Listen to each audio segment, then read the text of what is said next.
There is a new face of the Liberal Party, and that is Peter Dutton. He'll be different to Scott Morrison, but he believes they can win back government in just one term. That'd be at least 17 seats. The opposition leader points to the economy and tough times ahead, with inflation, wages growth remaining slow and interest rates on the rise. So at the moment, he's really talking about Labor failing and losing, not so much the coalition winning per se, but he does talk up his own economic credentials. He is pragmatic. He's got his own policy proposals and ideas. Can he be unifying too? Well, that will depend on how his front bench shapes up. Peter Dutton has sat down with an interview with Sky News here on AM Agenda, and these are his first thoughts about where he wants to take the party. Peter Dutton, thanks so much for your time this morning. Liberal leader, unopposed. Is this some lifelong ambition? Laura, nobody of sound mind wants to be an opposition leader. The task is to get out of this job into the next job very quickly, and I hope that over the next 3 years we're able to lay out our vision for our country, the policy differences which will be significant between the Liberal Party and the Labor Party, and I think we'll have a huge mess to clean up by the end of 3 years. So there's a lot of work to do. We've got an incredibly talented team, a united team. I think we can take the fight up to Labor effectively, and I want us to win the election in 3 years' time, and I absolutely believe that we can do that. How? How do you win it back in just one term? Well, I think if you look at many of the seats where Labor's gone back in their primary votes, there is a nugget of opportunity there for us. We've got some wonderful members who have just missed out, or candidates who have just missed out, and I want to encourage them to contest the next election as well. I think people will be disappointed by the end of the 3 years with the economic blueprint that Labor will lay out. They will increase taxes, no question, because they can't help but spend money. And I think that our country is not as safe as it should be, and the borders won't be as secure as they can be under a Labor government. That's the demonstrated history, and we can't be Labor light. We've got to have a policy offering that says to people in small businesses, that says to families, that we hear them, that we want to be a voice for those forgotten people. And it is going to be tough under Labor over the next 3 years. Electricity prices will go up. They're already making excuses and broken promises. And as you know, Anthony Albanese looked the Australian public in the eye and said that he would support a 5.1% increase in their wages. Last Friday afternoon, he dumped out that he was going to backpedal on that commitment. A huge broken promise to the Australian worker, and I think people are starting to see some worrying signs from this government just in the first week.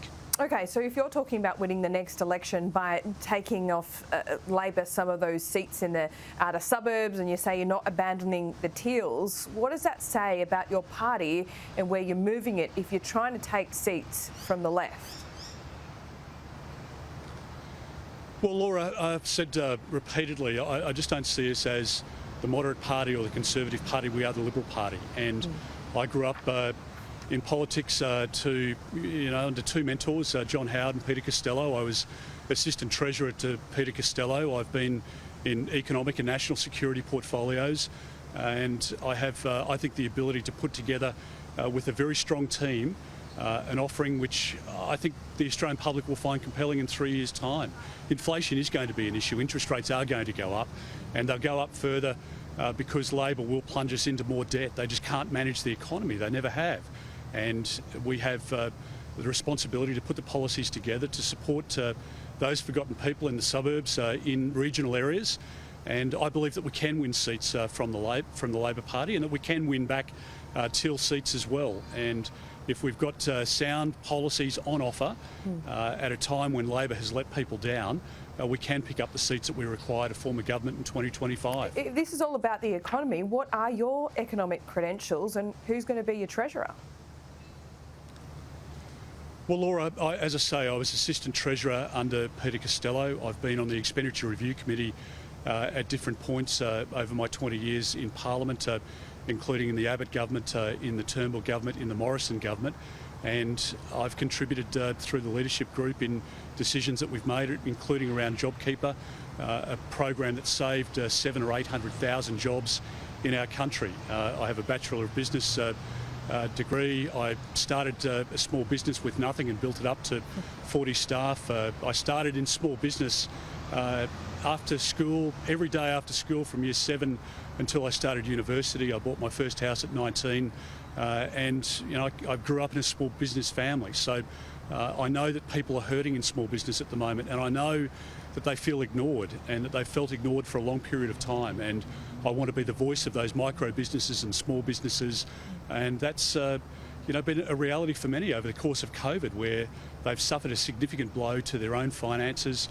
Their businesses are viable. They know that there's huge promise, and I want to help them grow their businesses into medium and big size and large size businesses. Well, electricity prices are going to go up this year. You can't exactly blame Labor for that yet, can you? And the energy wars have re-erupted within the coalition. I imagine it's your intention to end those wars, that civil war within. How are you going to do that? I think we've taken a credible policy position. We haven't promised outcomes that we can't achieve. There are many countries in relation to emissions reductions who have made promises, who have either walked away from it or in the process of walking away from it now. Australia makes commitments and we keep them. We're a responsible partner and ally, and we make commitments on the international stage and we honour those. And that was the approach of the coalition government. It would be the approach of my government when we're elected in 2025. So there's a lot that we can do.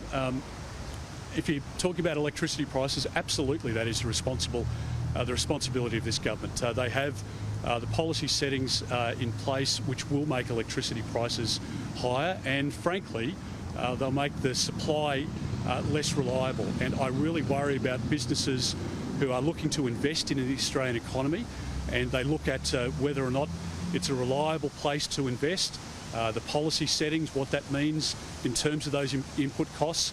And if they're going to move offshore, it means that manufacturing goes offshore and those Australian jobs are lost to the economy as well. Is nuclear off the table? Well, I think, frankly, Laura, it's something that's bubbled away in the background for a long period of time, and our policy is that it's not on the table at the moment, but if that's to change, then that would be a decision of the Shadow Cabinet and the party room. I've always been a believer in the approach to climate change, that you look at the science, and if you look at what's happening in Europe at the moment, what the French have announced, what the Brits have announced, and others at the moment, the two major parties here rule it out. But if there's a change in that policy, then that's something that we could talk about at a future time. But I think we want to reduce emissions credibly, and I want to reduce the power price, not increase it, which is what Labor's policy is.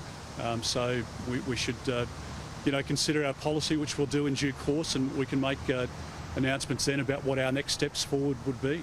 All right, let's talk about women voters and the representation within your own party. Do you agree that something drastic is required for that parliamentary representation? And if it's not quotas, what is it? Well, Laura, a couple of points here. I mean, we had some fantastic candidates at the last election.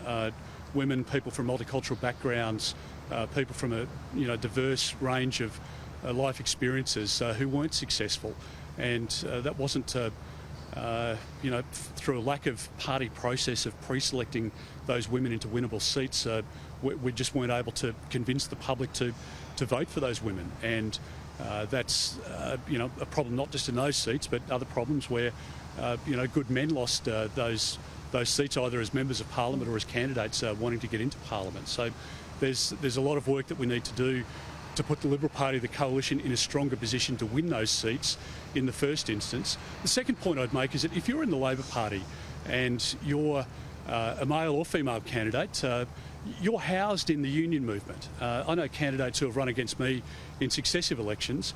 They're out campaigning full-time, but they're on a full-time wage from the teachers' union, from the union that's sponsoring them. If they lose the election for the 3 years in between, they can go and work at an industry super fund, at a business that's aligned with the CFMEU. We can't do that in the Liberal Party. And business women, young women who want to come into our party are professional women who can't afford 3 years of full-time campaigning because their businesses would collapse. So we've got to look at the ways in which we can work more effectively to support them in the years when we're in opposition, because at the moment, it's a lottery ticket in the Labor Party, and we just don't have that golden ticket for women in the Liberal Party. And we've got to look at how we can work with business, or how we can provide support to people financially to see them through those tough years and to be elected. And that's not to detract from the incredible talent that we've got in the Parliament now, and women who are on the front bench and on the back bench. There's a more complete picture than what people give credit at the moment, Laura, and I'm going to be a champion of that, but a champion of good people and great candidates, because that's how we'll win the next election. All right, let's talk about a few other things. Scott Morrison on the backbench, does that make you nervous? No, it doesn't. I think full credit to Scott Morrison for what he has done for our country, and I really pay tribute to him and to Jenny and to their girls. They've made an enormous contribution to our party, but to the country more generally. It's a huge honour to be the leader of the Liberal Party, and in his case to have been the Prime Minister, and our party will defend his legacy. We defend the legacy of our former leaders, and as the Labor Party does of theirs, as you would expect us to do. Our Liberal leaders, been through though, an incredibly tough period over the last couple of years. Liberal leaders in recent history who've found themselves on the backbench after being in a position of leader and position of power have all promised not to meddle. They've all promised not to be miserable ghosts, but they haven't been able to keep that promise. Why would Scott Morrison be any different? Well, Laura, I've worked very closely with Scott, and I believe him when he says, he said it in the party room yesterday, he's said it to me privately, that he's very much in the John Howard mould, and John Howard provides advice when it's sought. Scott Morrison rightly will defend his legacy and correct the record where people have said something that is inaccurate in relation to his contribution as the Prime Minister of our country. But I think he's gone to the backbench now. He's not sought a position on the front bench, and we honour his service as a leader of our party and as a former Prime Minister of our country. Do you think he'll stay there, or will we see a by-election sometime in this term? Look, I think the reality is that as we saw with Kevin Rudd and Julia Gillard and others right since Federation, you would expect that there would be a by-election at some stage, but that's an issue for Scott to work on, and I'll have those conversations with him at the appropriate time. But I think for now, a few days out of office, I'm sure he's concentrating on spending more time with his family, with his beautiful daughters, and just getting back to a normal life. Well, we thank you for your time this morning. We look forward to seeing what more the Dutton era will bring. Appreciate your time. Thank you, Laura. Thank you.